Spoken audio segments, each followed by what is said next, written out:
Bienvenue à tous, c'est Info Soir. Voici les titres de ce jeudi. Le ministre de la Santé s'est exprimé sur la situation épidémiologique. Khalid Aït-Taleb a déclaré que le nombre de cas continue d'augmenter rapidement. Il a également alerté contre le relâchement de certains citoyens et insisté sur le port du masque pour freiner la circulation du virus. Montrer aux employeurs si les bavettes sont portées par les salariés durant leur travail, de jeunes inventeurs tangérois ont mis en place un système intelligent de contrôle, un projet 100% marocain qui a été testé dans une entreprise où notre équipe s'est rendue. L'aéroport international Mohamed V de Casablanca accueille ses premiers voyageurs depuis plus de 3 mois, des partants et des arrivants très heureux de pouvoir enfin retrouver leurs proches. Nos équipes ont fait un aller-retour entre Paris et Casablanca. Et nous terminerons avec l'exposition collective L'Art pour l'Espoir à la Galerie d'Art L'Atelier 21 à Casablanca. Une exposition qui réunit 27 artistes qui dévoilent leur état d'âme et leurs préoccupations au grand public. Leurs toiles expriment le regard qu'ils ont porté sur le confinement. C'est à découvrir dans la chronique de Samia Hamsi.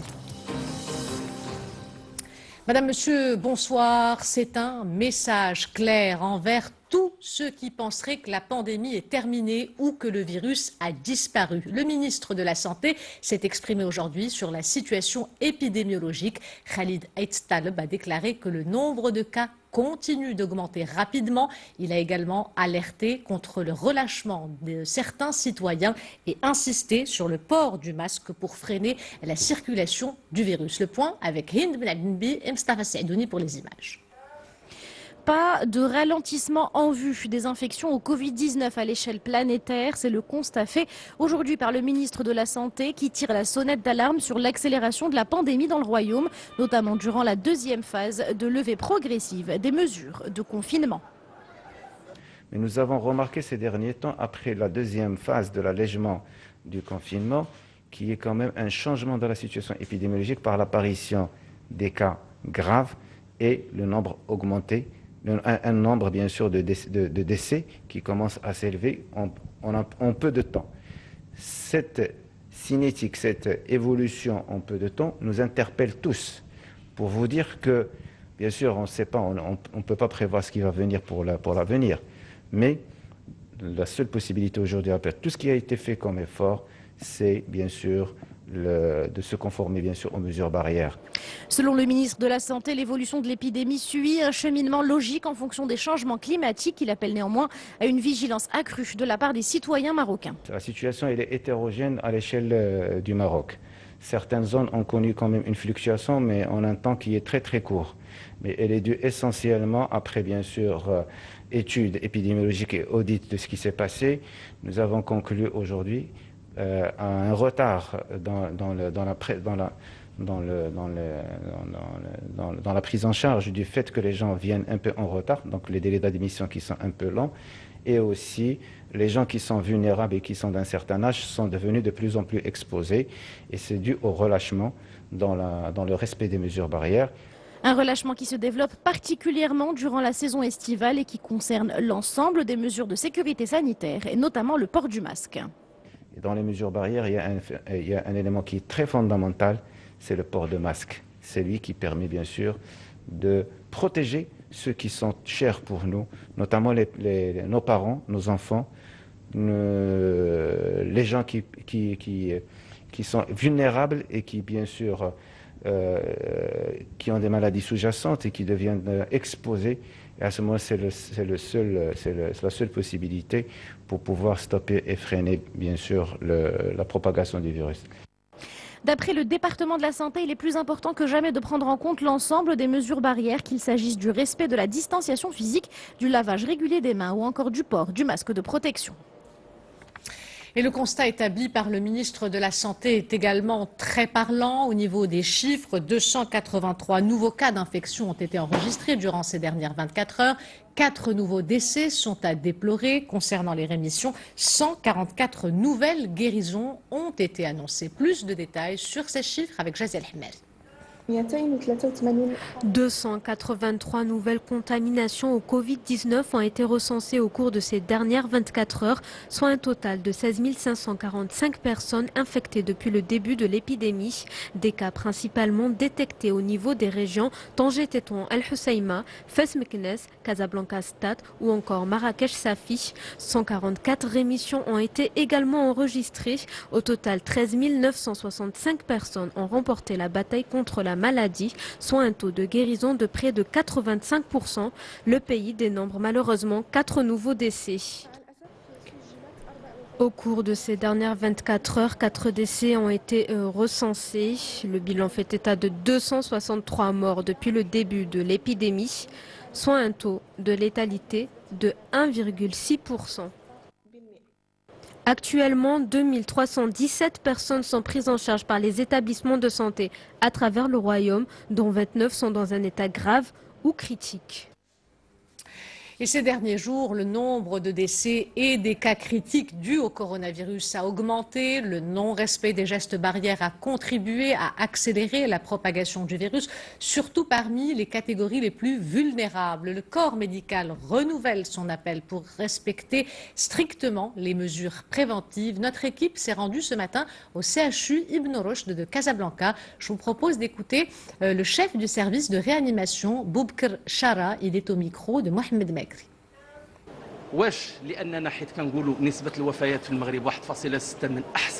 Le taux de létalité du coronavirus est de 1,6% au Maroc. C'est l'un des taux les plus bas au monde. Certains ont donc cru que le Covid-19 n'était pas une maladie dangereuse. Les cas que nous recevons au centre hospitalier universitaire sont des personnes contaminées par leur entourage familial. Je dis aux jeunes que vous pouvez être en bonne santé et ne présenter aucun symptôme.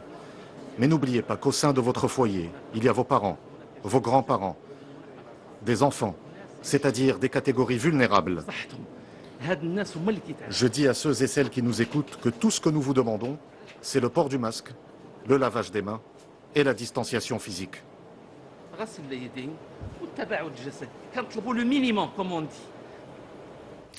Et si les médecins et les autorités insistent sur le port du masque, c'est parce que c'est une mesure importante et indispensable pour freiner la circulation du virus, pour montrer aux employeurs si les bavettes sont portées par les salariés durant leur travail.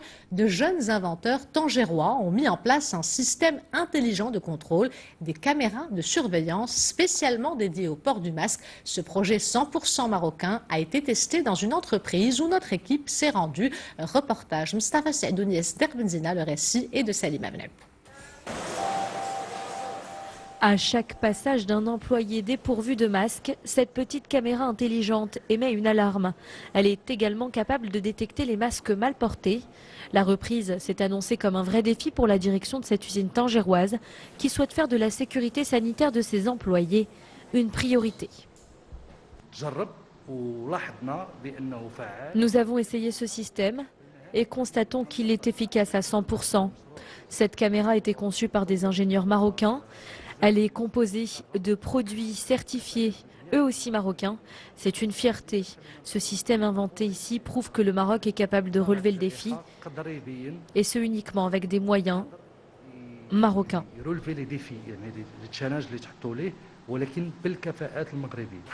Le prototype détecteur de masques a été imaginé ici, dans les modestes locaux de cette jeune pousse marocaine. À la tête de la start-up impliquée dans la lutte contre le Covid-19, Al Moudni, élève-chercheur à l'Institut de technologie de l'Illinois, à Chicago. Il s'agit de notre dernier projet. Cette caméra peut être installée n'importe où, que ce soit à l'entrée ou à chaque poste de travail, pour détecter les employeurs portant un masque et ceux qui n'en portent pas. L'équipe planche sur la phase finale de développement de cette caméra qui a prouvé son efficacité durant la période de test. Une fois mis sur le marché, ce petit bijou de technologie fera sans doute partie des choses auxquelles il faudra s'habituer. Le port obligatoire du masque également pour les passagers et tous les usagers dans les zones aéroportuaires. Vous le savez, l'aéroport international Mohamed V de Casablanca a accueilli hier ses premiers voyageurs depuis plus de 3 mois, des partants et des arrivants, très heureux de pouvoir enfin retrouver leurs proches. Nos équipes ont fait un aller-retour entre Paris-Charles de Gaulle et l'aéroport Mohamed V de Casablanca. Reportage Abdelrahim Bouhidjoui et Hamida Merbouh sur un récit de Amina Ben Khalq. Arrivé à Paris-Charles de Gaulle du tout premier avion en provenance de Casablanca, et ce depuis le lancement des vols spéciaux qui ont permis aux personnes prises au piège de l'épidémie pendant 4 mois de rejoindre enfin leur famille. Même soulagement pour ces Marocains qui étaient jusque-là bloqués en France. J'arrive pas à le croire, mais je pense que je retrouverai mon Maroc dans quelques heures, Inch'Allah Rahman Rahim. Franchement, on est content parce que ça fait quand même 4 mois que le Walida Mahbousa هنا عندنا ودابا راه حنا خدينا le premier vol. Je suis ravie à l'idée de pouvoir passer l'Aïd avec mes enfants. Je me suis retrouvée coincée ici pendant 4 mois. Ces premiers voyages tant attendus se sont déroulés jusqu'à l'instant dans des conditions normales. Toutes les difficultés qui ont été relatées concernant les tests PCR, la difficulté, les délais, etc. Visiblement, la majorité des voyageurs d'aujourd'hui, en tout cas, ont pu lever ces difficultés et organiser les tests. Nous avons mis des équipes redoublées ici, à tous les niveaux hiérarchiques, de manière à pouvoir accompagner les voyageurs, les aider. Les voyageurs découvrent à leur arrivée à l'aéroport Mohamed V de Casablanca de nouvelles procédures, parmi lesquelles la vérification des résultats de tests négatifs ou encore l'obligation de se désinfecter les mains. Le respect de ces mesures a été constaté de près par la ministre de tutelle Nadia Ftah Alaoui. Nous avons lancé la deuxième étape de vol exceptionnel vers le Maroc et nous sommes rassurés de voir que l'ensemble des mesures de prévention et de sécurité sont scrupuleusement respectées, que ce soit par les passagers ou par les professionnels à l'aéroport Mohamed V de Casablanca.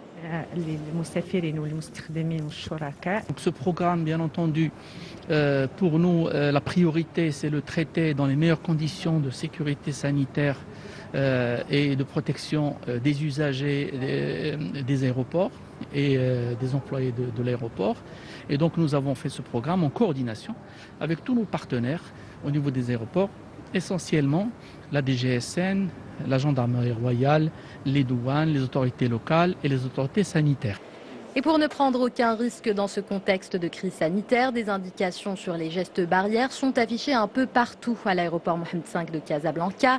Des plaques en plexiglas sont également installées pour favoriser la distanciation physique. Nous ouvrons la page internationale avec cette première dans l'histoire du Gabon. Le président Ali Bongo vient de nommer l'ancienne ministre de la Défense, Rose Christiane Osuka Raponda, nouveau Premier ministre, chef du gouvernement. Elle remplace Julien Beucalé qui dirigeait le gouvernement depuis janvier 2019. Rose Christiane Osuka Raponda avait été également la première femme élue maire de la capitale Libreville en 2014 avec l'étiquette du parti présidentiel, le Parti démocrate gabonais, après avoir été ministre du budget et ministre de la Défense nationale avec rang de ministre d'État. C'est un rebondissement politique qui illustre à nouveau les tensions en Tunisie entre le chef de l'État et Ennahda, premier parti au Parlement. Le chef du gouvernement, Ilyes Farfar, a démissionné hier, nommé à ce poste le 20 janvier dernier. Il dirigeait le gouvernement de coalition issu des élections législatives d'octobre dernier. Les détails avec Mehdi Soufiane. Le président tunisien Kais Saïed a 10 jours pour trouver un nouveau Premier ministre. La démission de Ilyes Farfar, mis en cause dans une affaire de conflit d'intérêts, relance ainsi le processus des tractations entre partis politiques. Après sa nomination, le nouveau Premier ministre disposera d'1 mois pour former un gouvernement. La démission d'Ilyes Farfar n'est pas vraiment une surprise. Le parti islamiste Ennahda, membre de la coalition gouvernementale, réclamait son départ depuis plusieurs semaines. Il y a 2 jours, lors d'une réunion du Parlement, les députés d'Ennahda ont retiré leur confiance au Premier ministre. Une motion de censure a été déposée avec les signatures des députés islamistes et des représentants d'autres formations politiques comme Qalb Tounes, Al-Karama, Al-Mustaqbal ainsi que des élus indépendants. Le prochain Premier ministre devra donc réussir la difficile mission de former une coalition gouvernementale stable. Les négociations s'annoncent ardues dans un contexte économique et social tendu en raison des conséquences du Covid-19 et des manifestations contre le chômage organisées dans le sud du pays. Retour à l'actualité nationale avec la réunion hebdomadaire des membres de l'exécutif, un conseil de gouvernement qui a essentiellement porté sur la relance du secteur du tourisme. Un plan dans ce sens été présenté par la ministre du Tourisme, Nadia Ftah Alaoui, qui a souligné le caractère participatif de ce plan tel qu'il a été formulé en concertation avec les professionnels et les départements concernés. Cette stratégie sera activée via une feuille de route couvrant la période 2020-2022. Et le chef du gouvernement a également appelé dans une circulaire les ministres, hauts responsables, personnels de l'administration et des établissements publics, ainsi que les membres des collectivités territoriales à participer à la relance du tourisme national, surtout à travers la mise en place de mesures permettant d'inciter le dynamisme touristique. Saïd El Athmani qui a également annoncé que toutes les parties citées à l'instant, c'est-à-dire les hauts responsables, les personnels de l'administration et des établissements publics, ainsi que les membres des collectivités territoriales qui ne pourront pas passer de vacances à l'étranger durant ce qui reste de l'année 2020. Sa performance a fait la une des médias. Zineb Oueski a décroché le bac avec la meilleure moyenne au niveau national, c'est-à-dire 19,47 branches sciences physiques. Elle fait partie des 196 664 candidats scolarisés qui ont obtenu le précieux sésame. Elle fait aussi partie des 55,75% des filles admises cette année. Nous avons rendu visite à Zineb et ses parents qui sont très fiers et comblé. Reportage Mustafa Saïdouni sur un récit de Jazel Hemel.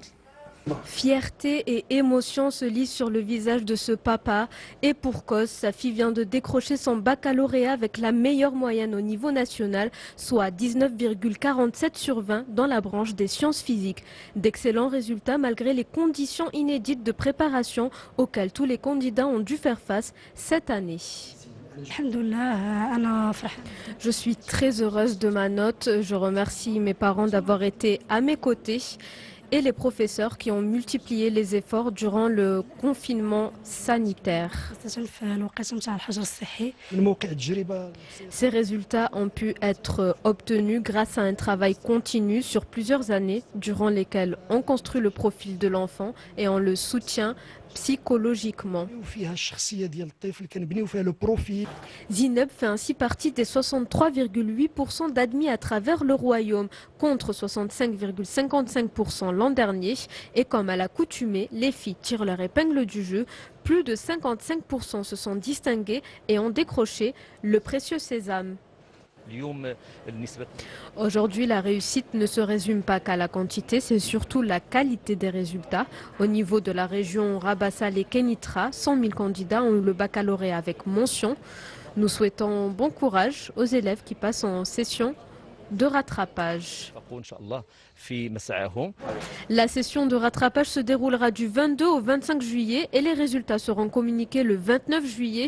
Une réussite nécessaire pour commencer enfin sa vie d'étudiant et tourner la page du lycée, comme ce sera le cas pour Zineb, pour qui les portes des études supérieures s'ouvrent dès la rentrée prochaine. C'est un endroit mythique de la capitale, le Café Mort des Oudaya. Il y a quelques semaines, l'endroit a été complètement rasé, suscitant l'inquiétude des riverains et surtout créant une véritable polémique sur les réseaux sociaux. Les internautes dénoncent la destruction de l'une des attractions incontournables de Rabat. Mais en réalité, les travaux concernent une opération de restauration complète des Oudaya et le café sera rénové et rebâti à l'identique. Reportage Youssef Lotfi, le récit est de Hind Blambi. C'est un lieu emblématique pour les habitants de la capitale, mais également les touristes de passage. Le Café Mort des Oudaya qui est aujourd'hui quasiment complètement rasé. Des travaux qui visent à réhabiliter une structure qui menace ses ruines. Cette opération de restauration se fera selon les techniques de construction traditionnelles, alors que jusqu'à présent, les techniques utilisées n'avaient aucun rapport avec la construction initiale du café. C'est donc une bonne chose. Il y a 3 sites qui doivent être restaurés. D'abord, le jardin des Oudaya, ensuite le musée et enfin le café mort. Ces 3 sites seront rénovés à l'identique. Un discours rassurant face à des travaux qui avaient suscité l'inquiétude des riverains, mais également l'indignation des internautes qui pensaient perdre une part emblématique du patrimoine rabaté. Il y a des problèmes d'humidité qui touchent notamment les voisins directs du café, donc cette opération de restauration est finalement une bonne chose.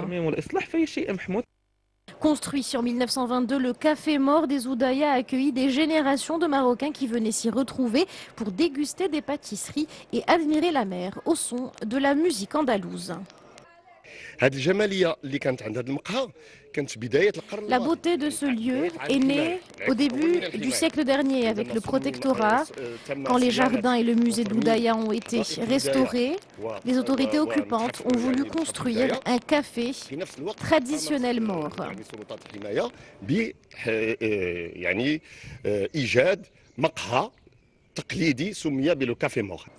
Loin d'être une destruction, c'est donc une remise à niveau dans le respect des traditions qui se profilent, une manière de mettre en valeur la richesse historique des Oudaya, classée au patrimoine mondial de l'UNESCO.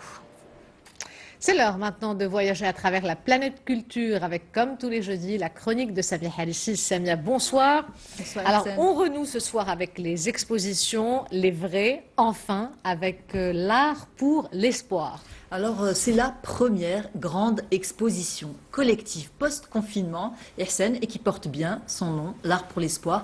27 artistes y ont exprimé leur ressenti en relation avec cette drôle de période que nous avons vécue et que nous continuons à vivre à travers le regard de Mohamed Aboulouakar, Saïd Afifi, Mobouala, Fouad Lamine, Saïd Nchfej, Hassan Hijaj et bien d'autres que je ne peux malheureusement pas tous citer. En fait, Ihsen, tous ces artistes se sont inspirés et ont analysé tout ce qui a fait notre quotidien et cristallisé nos peurs, nos petites joies, nos réactions pendant le confinement, se réfugier dans la musique, le sport, la nourriture, avoir la nostalgie de l'avant-coronavirus, rêver de nature.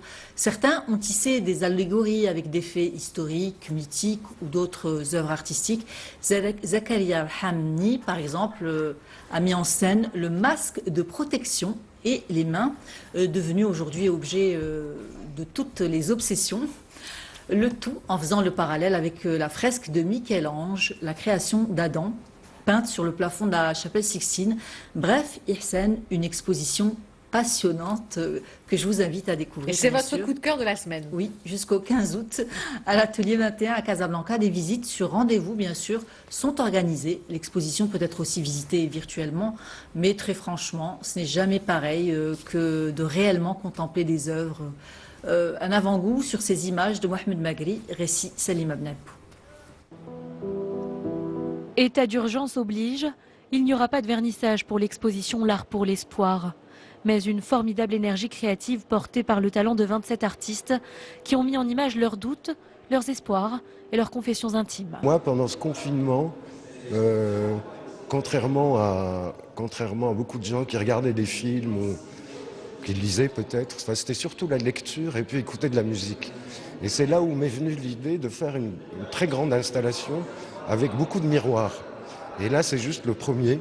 Avec la chanson donc Fakaroun et le Moukeltoum. Elle parle d'un amour perdu, mais là il s'agit peut-être d'un monde perdu. Une exposition sous forme de kaléidoscope qui concentre différents regards sur la crise sanitaire qui monopolise l'attention et l'actualité depuis 5 mois. Pour certains, comme Mohamed Faraji et Abdelkader Rabi', le retour aux sources, à la nature et à la spiritualité semblait une évidence.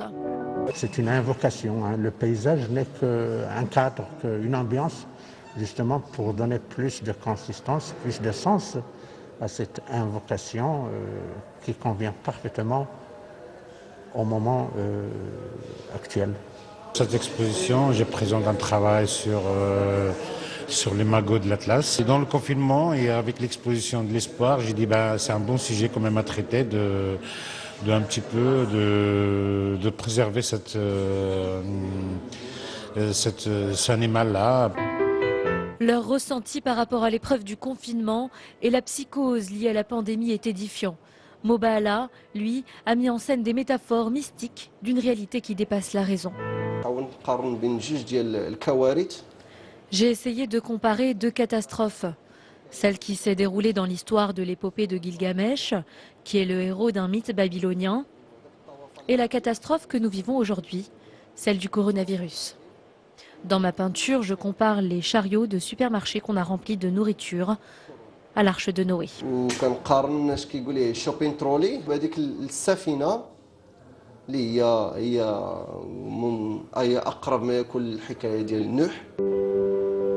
L'art pour l'espoir, la première exposition post-confinement en plein état d'urgence, rappelle avec force que c'est dans les périodes les plus difficiles que l'art crée le plus de sens, que sa beauté reflète nos émotions refoulées et qu'elle nous réconcilie avec la vie.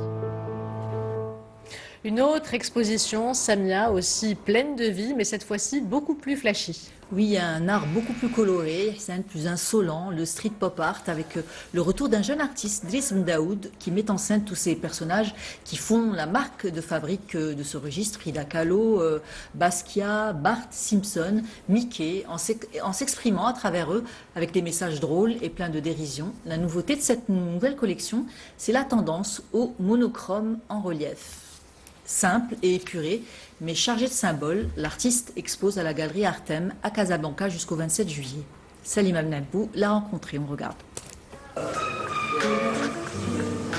L'exposition s'ouvre sur ces 5 toiles XXL. Elle vous plonge immédiatement dans l'univers de ce street artiste engagé, militant.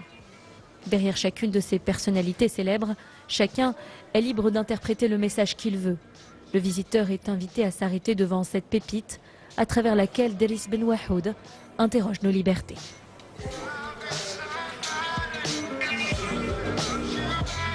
Les personnages en général sont noirs, mais le travail est fait sur le fond. Et le fond, en général, vous voyez bien que c'est un message de liberté. Et moi, je suis un militant pour la liberté. Il faut laisser les gens s'exprimer comme ils veulent. Chacun fait ce qu'il veut. Bien évidemment, ne pas atténuer sur la liberté des uns et des autres. Sa dernière création, monochrome, peaufinée pendant le confinement, est installée au fond de la galerie. Presque inattendue, elle produit son lot de sensibilité. Le confinement a été difficile pour moi au début. Et c'est vrai que pendant les 15 premiers jours, je n'ai pas du tout touché aucun pinceau. Ça m'a permis de reprendre après le pinceau et de développer certaines techniques pour développer et dire bon, je pense qu'il faut un peu sortir des sentiers battus. Et du coup, oui, j'ai trouvé cette technique à travers le confinement. Exactement, ça m'a beaucoup aidé.